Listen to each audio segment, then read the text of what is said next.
Hi guys, and welcome back to the channel. So in this video I'm going to be starting off a sort of new series, a bit of a spin-off to a series I did sort of a few months ago, tail end of last year.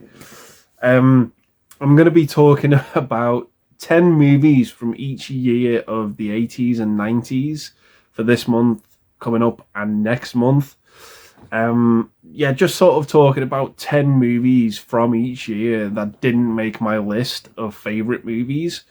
Because there's still a huge amount of movies to talk about that they just didn't make my list for me. This is kind of like an extension for each of those videos.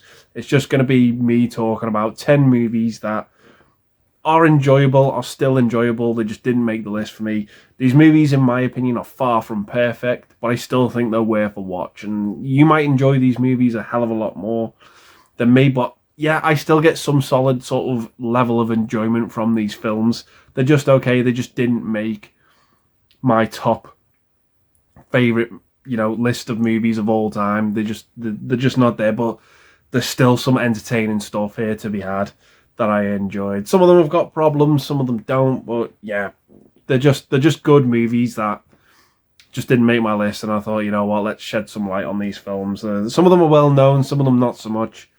But yeah, that being said, I just thought this would be a fun series to do, just very, very tongue in cheek, and just talk about these movies in a friendly way. So yeah, that being said, there's no real sort of ranking to these videos I'm going to be doing. This is just 10 movies from each year that we'll just have a bit of a natter and a chat about in this video. So yeah, that's all I really wanted to do and really wanted to say about the series I'm going to be doing. So it's nothing to be taken seriously. I'm not ranking them. It's just a bit of fun. So yeah, that being said, I'm going to get off with my first pick from 1980. So yeah, first up, we have... I gain time. Our weapons are inferior. You need another year's preparation. Ming's not unbeatable. With all his men, he couldn't even kill Flash. Gordon's alive. Flash Gordon. So yeah, I was very late to the game with this film. I grew up with this movie on TV, but I'd never watched it in full. It was always bits and bobs here and there over the weekends or the holidays. But yeah, never ever actually saw this movie in its entirety till not too long ago. But it's a fun sci-fi campy adventure film, and that is exactly what it is. That's exactly what it does. It doesn't try to be anything more or less. But yeah, this is a fun movie. I like the cast of this film. Brian Blessed, Timothy Dalton, Max von Sydow, Topol. Yeah, it's got a really, really good, solid cast, and they're just having fun. Everything about this movie is over the top, from the costumes to the Queen soundtrack. And it's just a really, really fun film. It's almost impossible to hate this movie just because of how... it's really going for everything in every department, but it's just a fun movie. It's not a perfect film. It's not one of these sort of groundbreaking movies that blows your mind, but there's a lot of innocence to this film, and it just has fun, I think. So yeah, that's my first choice, Flash Gordon. So coming up next, we have... So why me? Well, frankly, all of the victims appear to be the same physical type, which is... Cruising, directed by William Friedkin. Bit of a polar opposite to Flash Gordon, a much more darker movie with Al Pacino, this one. So yeah, this is a really solid film in my opinion. It sort of follows this killer in New York who's very, very much targeting gay men. And it's sort of about Al Pacino, who plays this cop who kind of has to sort of go undercover to try and catch this killer. And it's a very, very interesting movie. It's near the knuckle. It holds no punches. There's nothing sugar-coated in this film. It's just a very, very dark movie with some very, very sort of serious tones to it. It's a bit of a bleak film. I know sort of, I think, believed that the gay community had a bit of a problem with how they were being represented in this film. It's kind of an interesting touch.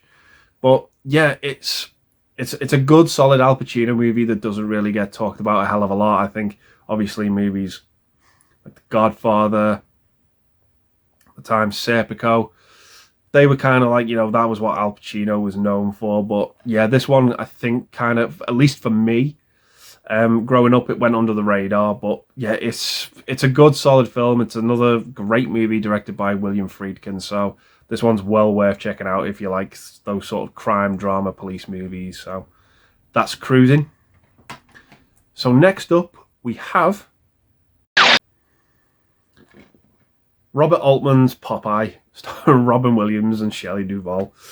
Yeah, this is another movie that is far from perfect, but this was a film, again, similar to Flash Gordon. I was very late to the party too. I remember seeing bits and bobs on this when I was a kid on TV, but never actually watching it in its entirety. And it's definitely a flawed movie.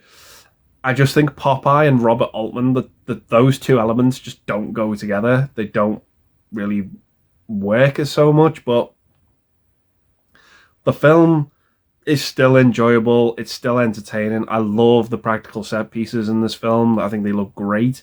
I still think they're there in Malta to this very day. But yeah, the cast of this movie are just doing what they can do. I actually think Shelley Duvall was actually kind of brilliantly cast as Olive Oyl. I think she really looks the part. I think Robin Williams as Popeye is a little bit off for me, but nonetheless, I still think he still does an amazing job with that character. He's doing the best that he can. And yeah, it's just a flawed movie that is still fun and enjoyable. But yeah, I still like this. I like this movie more than I dislike it. So yeah, that's Robert Altman's Popeye. So coming up next, we have... You watching people, Frank? Shut up, Ed!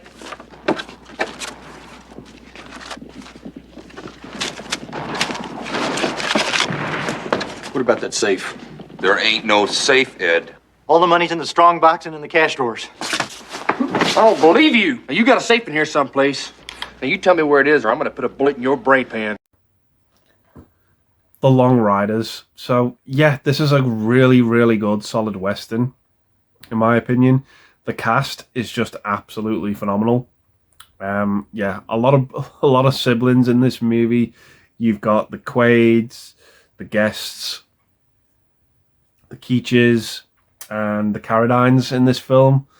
Yeah, just a really, really good, solid Western movie. I think just great characters.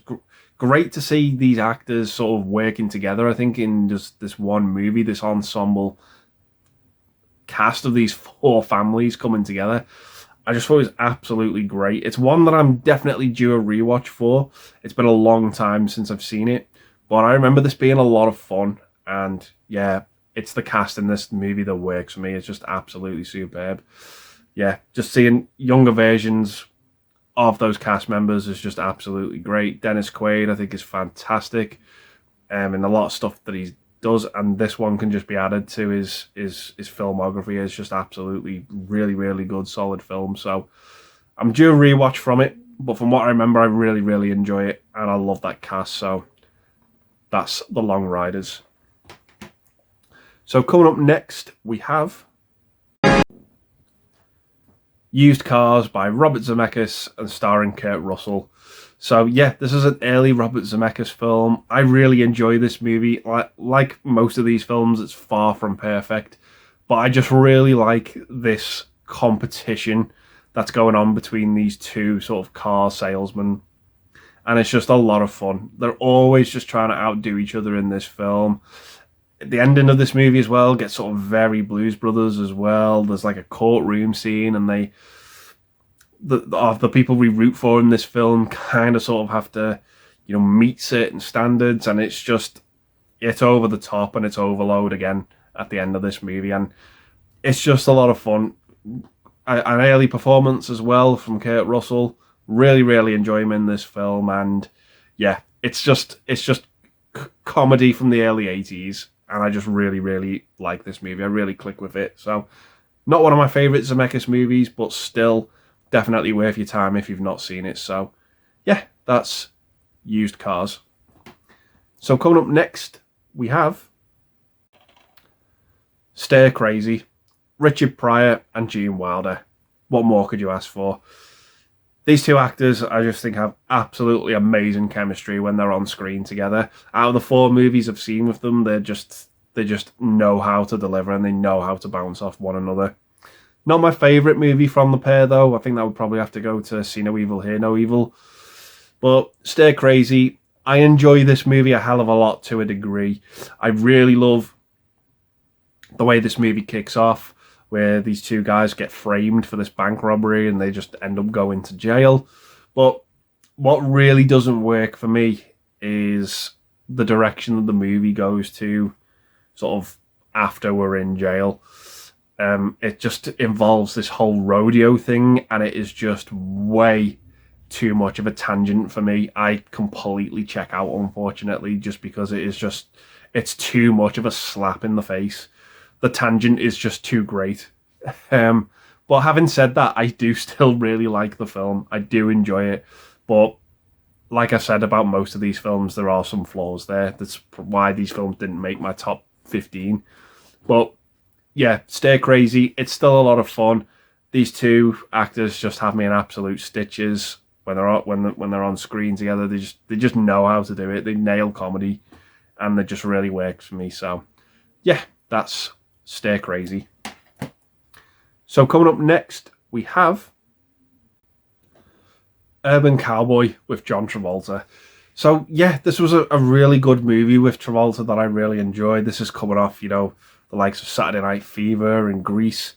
And yeah, this was a bit more of a serious role for him to take, and I just really enjoyed it. And this something a bit more in depth to sort of really display his acting abilities. And I just enjoyed this film. I enjoyed the setting of it. I love the country sort of setting to it. The Bucking Bronco stuff, kind of like what the ending of Stir Crazy was. This film really sort of focuses on that, and that's what I enjoy a hell of a lot more about this movie. But yeah, like I said, it's just a really good John Travolta film. He's just really, really good in this movie. He's a very underrated actor, in my opinion. And this one, like I said, it really, really displays his talents as an actor. Well, yeah, it's a fun movie. It's not one of these sort of Oscar-winning movies. It's not going to sweep awards or anything like that. But there's still something enjoyable to be had with this film. I really enjoyed it, and part of that is because of Travolta's performance. So, yeah, that's Urban Cowboy. So coming up next, we have... You're the most beautiful woman I've seen since my mom. Thank you. You're welcome. Thanks. Have you got a picture of her? Yeah.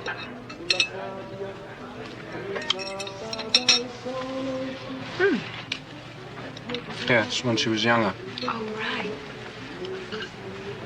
Tell me, where does she live? Oh, we lived in Queens, but my mother was taken from me in an automobile accident when I was younger. I'm sorry. She really was lovely. Mm-hmm. It's a shame. Listen, Frank. What? Rita's coming to the loft tonight at 9. And I want to get all the work finished. So she promised me she'd work overtime. So in other words, it's an early night, is that it? It is really. Well, as long as I can see you again. Yes, of course. Great. What about tomorrow night? Tomorrow night? Let's see if I'm booked. No, of course, tomorrow night would be great, but I know you're very busy, and I'm sure that something will come up. Maniac. So, yeah, this again was another movie that I was absolutely late to the party with. And I love a good 80s slasher movie. And yeah, this one really, really delivered. I thought the effects in this movie were top-notch, especially for a movie from 1980. And yeah, I just absolutely really, really enjoyed this movie. I thought the two leads in this film were just absolutely great. Really, really good stuff. Tom Savini, again, steals the show. The makeup effects are just absolutely brilliant. The end of the film really, really spooked me with the way that this movie goes. It's just, yeah, really, really creepy stuff. It goes all out, and it's just phenomenal. It's a treat for the eyes if you're a gorehound. Just, yeah, absolutely fantastic stuff. It has this really cool stalker vibe to the film as well. Yeah, I just really love this movie. This is a staple amongst horror fans. Anyone who sort of loves horror, you know, this is going to be amongst the arsenal of horror films. It's just, yeah, it's a really, really good 80s slasher film. Sort of kickstart the 80s. I just really, really enjoy it. So, yeah, that's Maniac. So coming up next, we have Little Darlings. So, yeah, this is definitely a movie that I don't think would be made today by any stretch of the imagination. It's a good little film, though. It sort of follows these two sort of high school girls. The whole school goes on this camping trip, and it's kind of like, they decide to have a bet as to who can lose the virginity first. And there's one girl in this film who's kind of like very proud to not be a virgin, and she's just absolutely horrid. Every time she was on screen, I just couldn't stand her. Not the performance, it was just the character. She's just absolutely vile, in my opinion. But yeah, these two girls kind of have a bet to see who can lose their virginity first. And what really surprised me about this film is the way it ended. It's, yeah, things just, real life kind of just kicks in and takes over. And I was surprised to see that. It could have gone a completely generic way, but it just didn't. And I really, really admire that about this film. It's got a great cast in it as well.